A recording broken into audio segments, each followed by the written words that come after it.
오늘 하나님께서 우리에게 주신 말씀은 마태복음 28장 1절에서 10절 말씀입니다. 마태복음 28장 1절에서 10절 말씀을 봉독해 드립니다. 안식일이 다 지나고 안식 후 첫째 날이 되려는 새벽에 막달라 마리아와 다른 마리아가 무덤을 보려고 갔더니 큰 지진이 나며 주의 천사가 하늘로부터 내려와 돌을 굴려내고 그 위에 앉았는데 그 형상이 번개 같고 그 옷은 눈같이 희거늘 지키던 자들이 그를 무서워하며 떨며 죽은 사람과 같이 되었더라. 천사가 여자들에게 말하여 이르되 너희는 무서워하지 말라. 십자가에 못 박히신 예수를 너희가 찾는 줄을 내가 아노라. 그가 여기 계시지 않고 그가 말씀하시던 대로 살아나셨느니라. 와서 그가 누우셨던 곳을 보라. 또 빨리 가서 그의 제자들에게 이르되 그가 죽은 자 가운데서 살아나셨고 너희보다 먼저 갈릴리로 가시나니 거기서 너희가 배우리라 하라. 보라, 내가 너희에게 일렀느니라 하거늘 그 여자들이 무서움과 큰 기쁨으로 빨리 무덤을 떠나 제자들에게 알리려고 다름질할세. 예수께서 그들을 만나 이르시되 평안하냐 하시거늘 여자들이 나아가 그 발을 붙잡고 경배하니 예수께서 이르시되 무서워하지 말라. 가서 내 형제들에게 갈릴리로 가라 하라. 거기서 나를 보리라 하시니라. 아멘.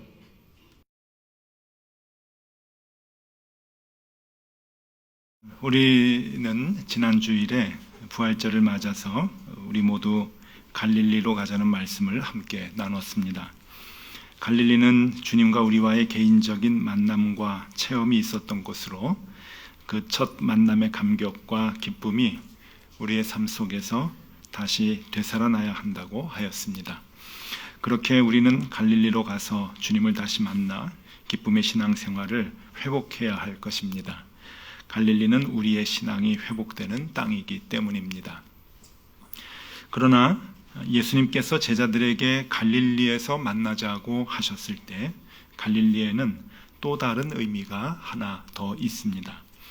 갈릴리는 예수와 그 제자들에게 있어서 자신들의 개인적인 추억만 담겨 있는 곳은 결코 아닙니다. 갈릴리가 개인적인 의미로 다가올 때 은혜의 장소라고 한다면 역사적으로 그리고 사회적으로 다가올 때는 조금 다르게 이해되어져야 합니다. 오늘은 부활하신 예수님께서 갈릴리로 가자고 하신 말씀에 역사적, 사회적인 측면에서 이해를 같이 해보려고 합니다. 갈릴리는 이스라엘의 가장 북쪽 지역의 땅으로 기원전 734년부터 강대국에 의해서 점령당해서 오랜 세월을 이방인들로부터 지배받아온 지역입니다. 당시 아시리아, 그러니까 성경의 지명으로 말하면 아수르에 해당이 되겠는데요. 그 아시리아에 의해서 점령이 되어서 합병이 되었고 그 이후로 많은 이방인들이 그 갈릴리 지역에 와서 살게 되었습니다. 그 후 예수님께서 유대 땅에 오시고 난 뒤까지 약 800년 동안 갈릴리는 바벨론과 페르시아 그리고 이집트, 시리아가 차례로 점령하여서 통치했던 땅이었습니다. 그러는 동안에 여러 다양한 민족들이 이주해 와서 이 지역에 살았던 것입니다. 기원전 700년경에 활동했던 이사야 선지자의 그 말씀에 의하면 이 갈릴리 땅은 이방의 갈릴리다 그렇게 표현을 했고 또 이방인들의 갈릴리라고 하는 표현을 이사야서에서 아주 자주 쓰고 있습니다. 그런 걸 보면은 이 잡다한 민족들이 섞여서 그렇게 거주했던 곳이 바로 갈릴리 지역이었음을 알 수 있습니다. 예수님 당시에도 남쪽에 살고 있었던 유대인들이 북쪽에 살고 있는 갈릴리 지역의 사람들을 짐승같이 여겼다라고 하는 그러한 그 이야기들의 그 배경은 바로 이렇게 유대의 순수 혈통을 지키지 못하고 많은 혈통이 섞여서 오래도록 이방의 피가 있었기 때문이라고 볼 수가 있습니다. 이사야서 9장 1절과 2절을 보면은 이사야 선지자가 어떻게 표현했는지, 갈릴리를 어떻게 표현했는지 잘 알 수가 있습니다. 먼저 1절을 읽어드립니다. 전에 고통받던 자들에게는 흑암이 없으리로다. 옛적에는 여호와께서 스불론 땅과 납달리 땅이 멸시를 당하게 하셨더니 후에는 해변 길과 요단 저쪽 이방의 갈릴리를 영화롭게 하셨느니라. 그래서 갈릴리를 얘기할 때 이방의 갈릴리, 이미 여기는 유대의 혈통이 있는 순수한 유대 땅이 아니다 라고 봤던 것이죠. 2절 말씀입니다. 흑암에 행하던 백성이 큰 빛을 보고 사망의 그늘진 땅에 거주하던 자에게 빛이 비치는도다. 여기서도 흑암에 행하던 백성, 이 갈릴리 땅을 흑암이 지배하는 곳이다, 그렇게 볼 수가 있고, 또 사망의 그늘진 땅 갈릴리를 그렇게 표현을 했었습니다. 그렇습니다. 그러기에 이 갈릴리 지역에는 순수한 유대 혈통의 사람들이 적을 수밖에 없었고, 종교적인 형편도 이방의 우상이 성행하여 예루살렘의 성전에 참여하는 것조차 소홀히 했을 정도입니다. 이사야의 표현대로 이 갈릴리 지역은 사망의 그늘진 땅이며 여기에 사는 주민들은 흑암에 행하던 거민으로 표현이 되고 있었던 것입니다. 이런 이유로 인해서 갈릴리는 자연히 이스라엘의 통치자로부터 관심받게 지역이 되었고, 삶의 질과 환경은 열악할 수밖에 없었으며, 그러기에 병자들과 귀신 들린 자들이 유대 땅 다른 지역보다 더 많이 있었던 것이 사실입니다. 육체적으로는 의료 혜택을 충분히 받지 못하고 또 정신적으로도 살아가는 일 자체에 괴로움이 크다고 한다면 자연 병자들과 귀신 들린 자들이 많을 수밖에 없을 것입니다. 예수님께서 공생애의 시간을 갈릴리 지역에서 많이 보내셨는데 거기에서 많은 이적을 행하셨습니다. 그 이적 중에 대부분이 병자들을 고쳐주신 이적이었죠. 그런 걸 보면은 이것이 결코 우연은 아닙니다. 그 병자들이 많은, 환자들이 많은 이 지역, 갈릴리 지역에 환자들이 예수님께로 몰려오게 되고 예수님이 그들을 긍휼히 여겨서 고쳐주시는 모습은 이 갈릴리의 역사적인 사회적인 형편과 전혀 무관하지 않다고 볼 수 있습니다.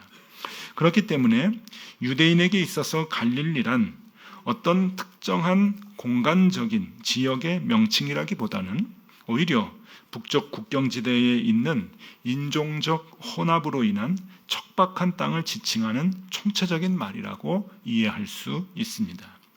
그런데 중요한 것은 부활의 새벽에 예수님은 제자들에게 그 척박한 땅 갈릴리로 가라고 말씀하셨다는 것입니다. 그곳에서 예수님을 만날 수 있다 하시면서 제자들에게 명령하십니다.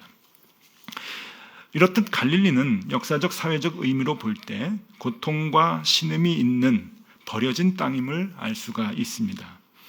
부활하신 예수님이 그 고통과 신음이 있는 땅인 갈릴리로 먼저 가신다고 하셨고, 또 그 제자들이 예수님의 말씀대로 갈릴리로 향해 갔다고 한다면 오늘날 예수의 제자들의 공동체라고 하는 교회도 부활하신 주님을 만나기 위해서는 갈릴리로 가야 합니다. 바로 고통과 신음이 있는 버려진 땅, 그 갈릴리로 향해야 한다라고 하는 의미가 됩니다.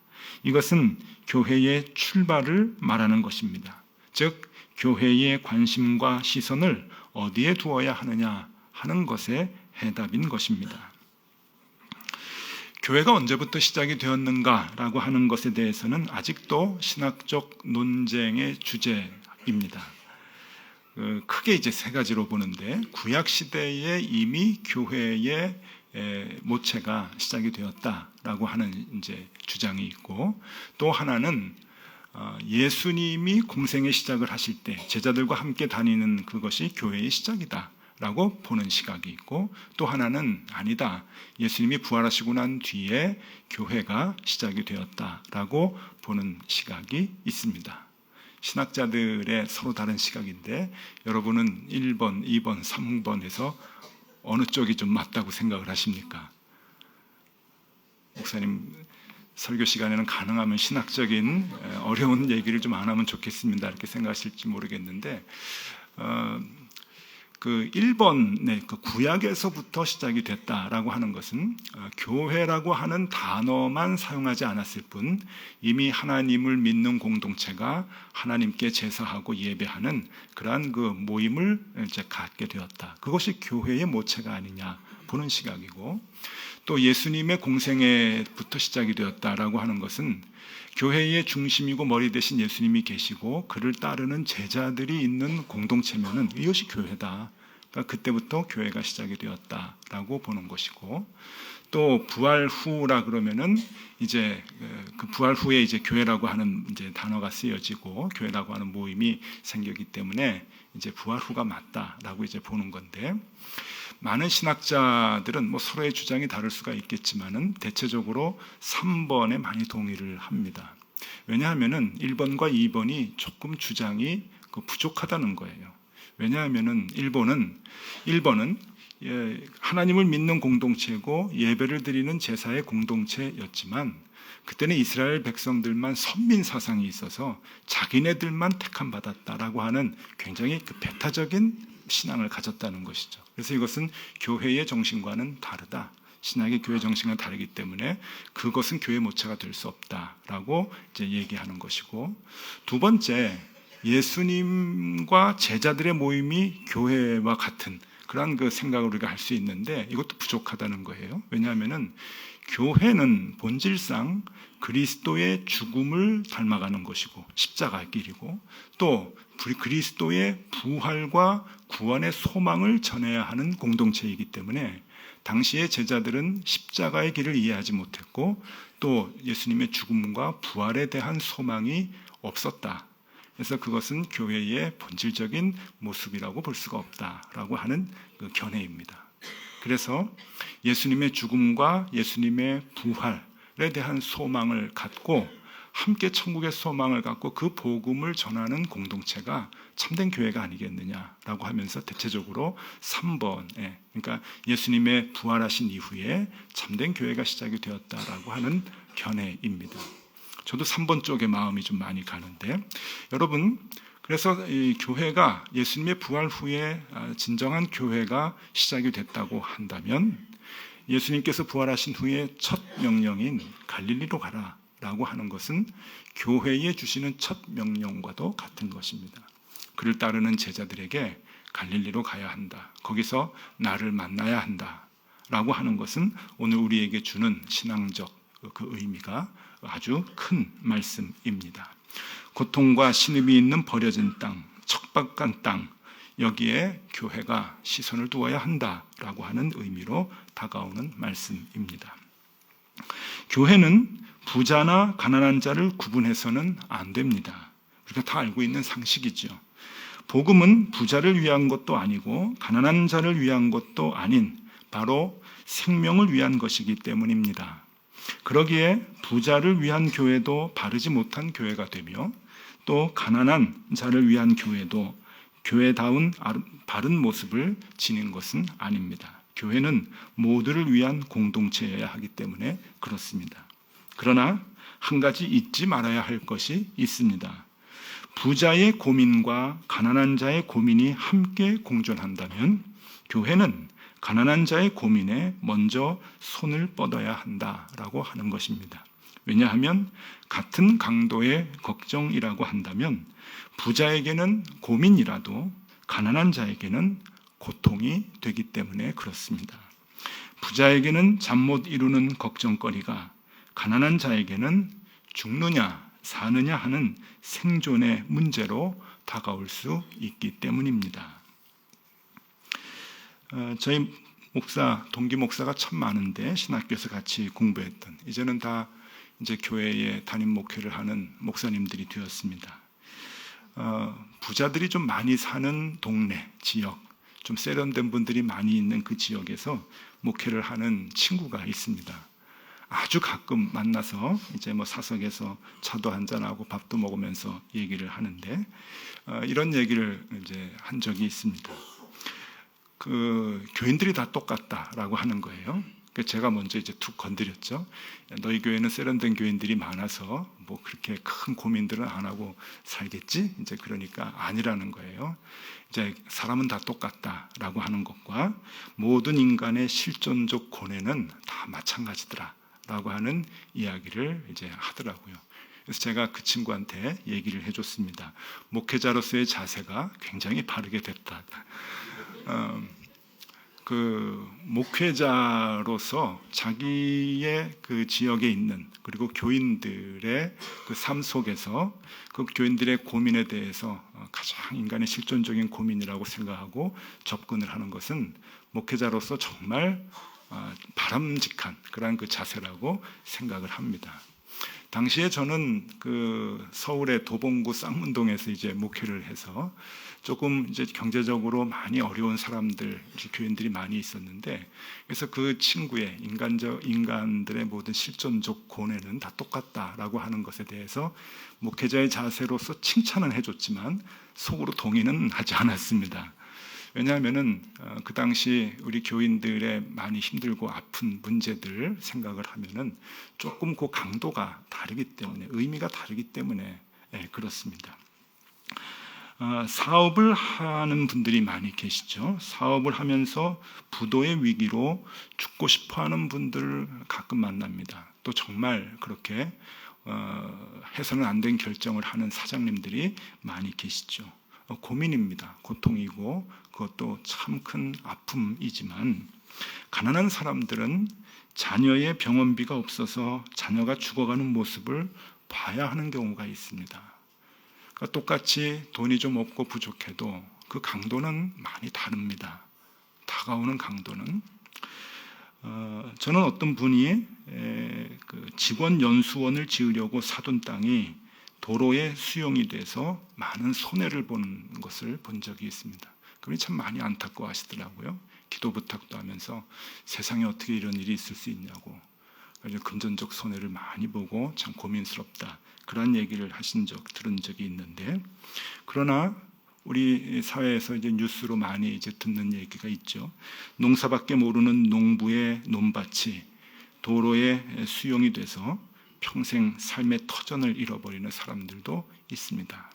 똑같은 일이지만 조금 여유가 있는 분과 가난한 사람들의 오는 고통의 그 강도는 많이 다를 수밖에 없습니다.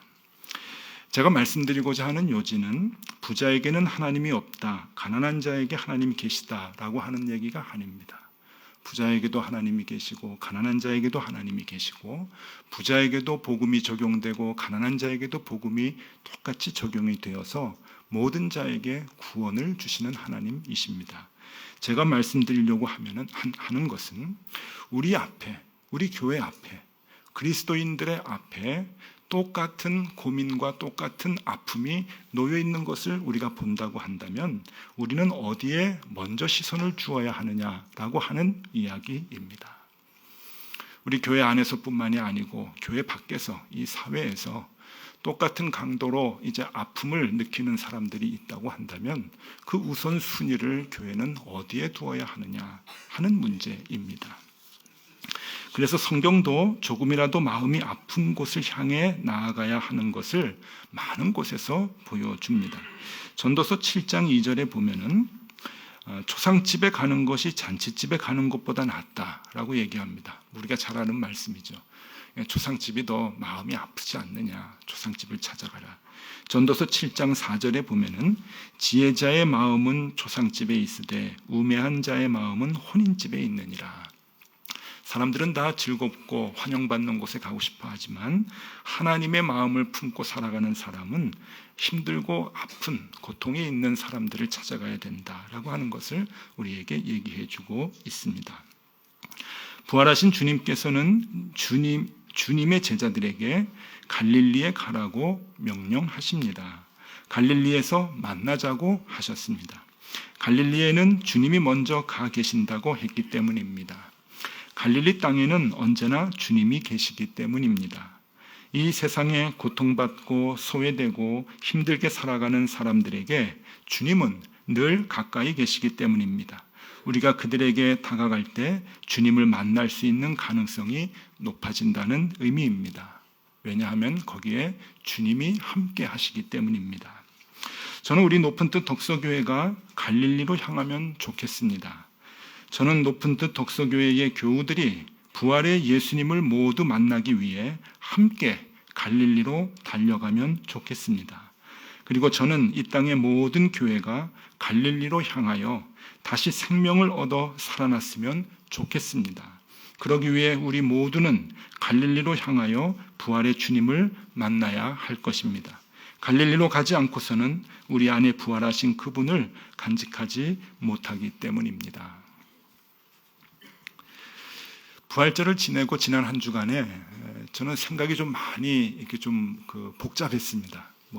목사가 생각이 복잡해봐야 거기서 거기인데 교회 생각인데 그래도 이렇게 한 주간을 보내면서 참 이렇게 의미가 있는 저 자신을 이렇게 되돌아보는 시간을 많이 가졌는데 지난 주일은 부활주일이었죠. 그래서 우리 갈릴리로 같이 좀 돌아갑시다 하는 메시지를 가지고 같이 이제 은혜를 나누었습니다. 우리 개인적으로 만나 주셨던 그 예수님, 그래서 그 옛날에 우리에게 감동을 주시고 은혜를 주시고 우리에게 소망을 주셨던 그 예수님을 우리가 다시 만나면 좋겠다 하면서 우리가 같이 성찬의식을 이제 하였습니다. 그리고 난 뒤에 월요일, 화요일 이제 노회를 했습니다. 이 노회는 여러 교회들이 이제 모여서 목사님들, 장로님들이 함께 모여서 이제 회의를 하는 그 회의가 이제 노회인데 그 노회를 하면서 또 여러 가지 이제 생각을 하게 됐고요. 노회 중에 새로 목사님이 되는 목사님 임직식이 있습니다. 늘 노회 중에 있거든요. 그래서 목사 임직식을 이제 했고 우리 교회의 김주혜 전도사님이 목사님으로 이제 안수를 받게 되어서 저도 안수위원으로 참여를 해서 안수식을 이제 지켜봤습니다. 그 안수식을 하는 중에 또 무엇이 있었냐면은 우리 노회에서 이제 평생 목회를 잘하신 이제 한 분을 공로 목사로 이제 추대하는 추대식도 같이 했습니다.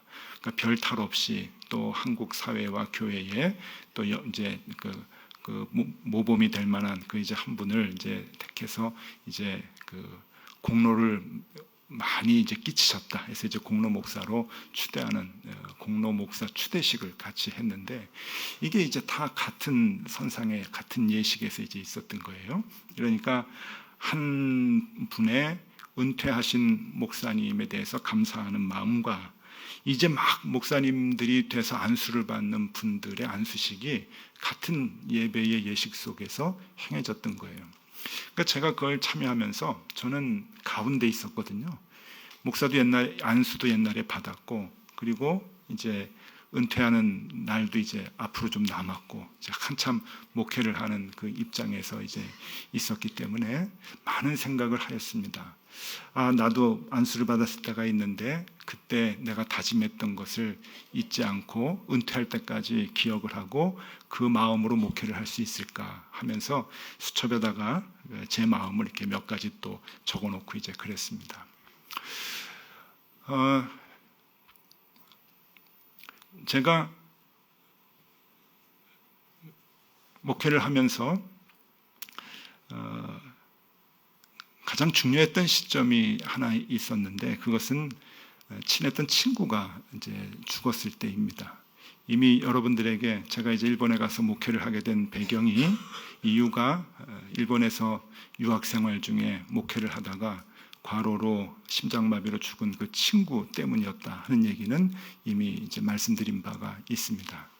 33 나이에 동경신학대학에서 이제 유학을 하면서 박사과정을 밟다가 교인들을 만나서 함께 이제 교회도 하다가 그러니까 공부하고 목회하고 힘들었겠죠. 그러다가 이제 주일에 설교를 하고 월요일 날 아침에 심장마비로 일어나질 못해서 이제 먼저 죽었습니다. 그래서 제가 가서 이제 장례를 치러주고 거기에 이제 붙잡혀서 거기에서 이제 목회를 시작하게 되었는데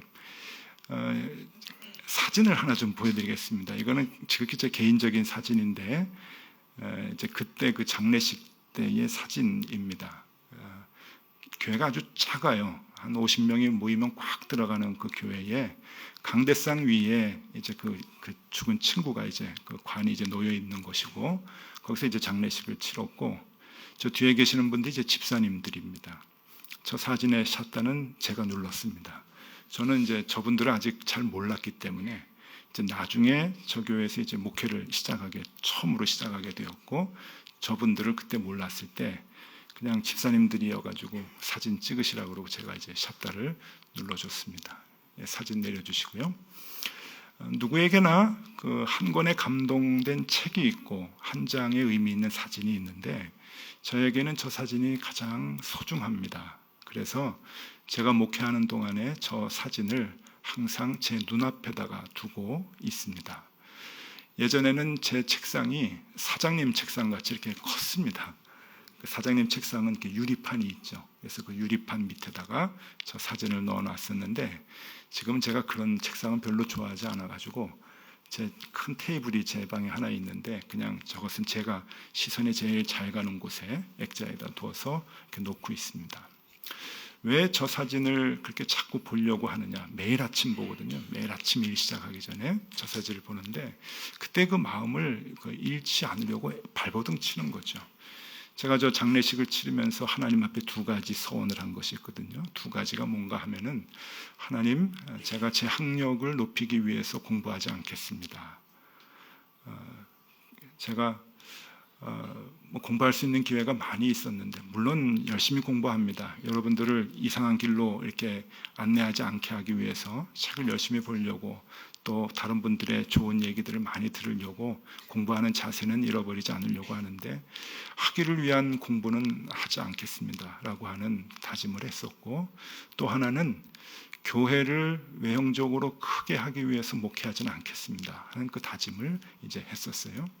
그래서 저 사진을 보면서 매일 그 다짐을 다시 이제 되새기는 거죠. 하나님, 은퇴할 때까지 그렇게 좀 마음 갖고 목회하게 해주십시오. 그래서 여러분들이 좀 더 고생하는지 모릅니다. 그런 목사 만나가지고. 근데 이번 한 주간에 이제 새로 안수를 받는 사람들과 은퇴하신 목사님의 그 모습을 보면서 예식에 참여하면서 제가 수첩에다가 또 끄적끄적 거린 게 있어요. 몇 가지 다짐입니다. 높은 뜻 독서교회의 목회자가 먼저 갈릴리로 가겠습니다. 이번 주 설교를 생각하면서 이렇게 썼습니다. 처음 하나님께 헌신했을 때의 그 마음의 다짐을 잊지 않겠습니다. 세상의 명예를 쫓지 않겠습니다. 하나님의 일을 하면서 세상적인 편안함을 추구하지 않을 것이고 그것으로 인해 불평하지 않겠습니다. 교회의 한 생명을 소중히 여기기 위해 애쓸 것이며 아직은 잘 못하지만 더 낫고 더 가난한 자를 위해 기도하겠습니다. 정치적인 욕망으로 좋은 자리를 차지하려고 노력하지 않을 것이고 은퇴하는 그때까지 복음에 미친 자 되어서 복음을 위해서만 살겠습니다. 예수 그리스도를 만났던 그 첫 마음, 주님께로부터 목사의 임직을 받았던 그 첫 마음을 잃지 않고 끝까지 목회를 해나가겠습니다. 이게 제가 이제 이번 주에 썼던 그런 그 다짐입니다. 제 개인적인 얘기를 해서 너무너무 죄송합니다만은 그냥 제 마음입니다. 네, 여러분, 제가 이 얘기를 하는 것은 여러분도 마찬가지입니다. 목사니까 당신 그렇게 사시오. 여러분 그렇게 얘기하시면 안 됩니다. 우리는 목사이고 이렇게 직분만 다를 뿐 다 그리스도의 제자이고 하나님의 자녀입니다.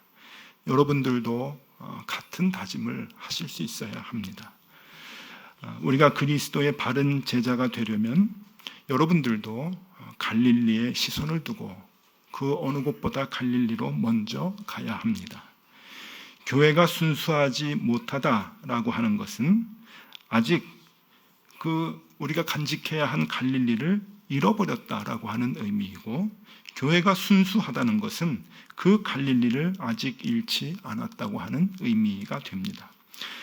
교회가 순수하지 못하고 많이 변질되었다고 하는 것은 우리가 가져야 할 그 갈릴리의 정신을 잃어버린 의미가 되는 것이고, 우리가 먼저 시선을 둬야 할 갈릴리를 잃어버린 것이 됩니다. 저는 우리 높은 뜻 독서교회가 주님 오시는 그날까지 순수한 교회로 남아있으면 좋겠습니다. 그런 교회였으면 좋겠습니다. 교회 더 크게, 더 세련되게, 더 많이 그런 거에 욕심내지 말고 정말 우리 형편에 우리 앞에 놓여 있는 많은 상황 가운데서 갈릴리를 찾아서 애쓰고 우리 힘 닿는 것 갈릴리에 있는 그 신음과 그 고통을 감싸주기 위해서 최선을 다하는 그런 교회가 되면 좋겠습니다. 지금은 건강한 교회로 성장하여서 한국 교회의 모범이 되고 있는 어느 교회가 있는데 이름은 얘기하지 않겠습니다. 그쪽으로 가실 수 있을 것 같아서 이름은 얘기하지 않겠는데 그 교회가 1980년 창립을 할 때 창립 예배에 했던 목사님의 기도가 참 좋습니다. 그래서 그 기도를 여러분들에게 읽어드리고 오늘 설교를 마치려고 합니다. 주님, 여러 교회들 가운데 또 하나의 교회를 보태지 말게 하옵소서. 종교적 허세만 가득하고 정작 생명을 잉태하지 못하는 불임의 교회를 또 하나 세우지 말게 하소서. 사람을 위한 직함만 줄줄이 만들고 정작 그리스도의 제자로 사람을 키우지 못하는 무기력하고 무책임한 교회를 만들지 말게 하소서.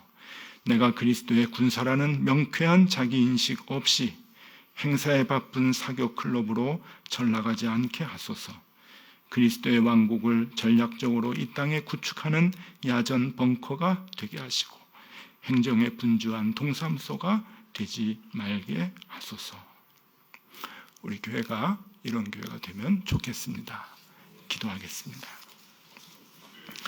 주님, 높은 뜻 독서교회를 이곳에 세워주심을 감사드립니다. 이 땅에서 아무런 역할도 못하는 또 하나의 교회 되지 않게 하여 주시옵소서. 우리 교회가 습관적으로 하나님께 예배만 드리는 사교회장이 되지 않게 하시고 생명을 살리기 위해 최선을 다해 달려가는 그런 교회 되게 하여 주시며 주님의 복음을 위해 세상과 치열하게 싸우는 그리스도의 군사들이 다 되게 하여 주시옵소서. 예수 그리스도 이름으로 기도드리옵나이다. 아멘.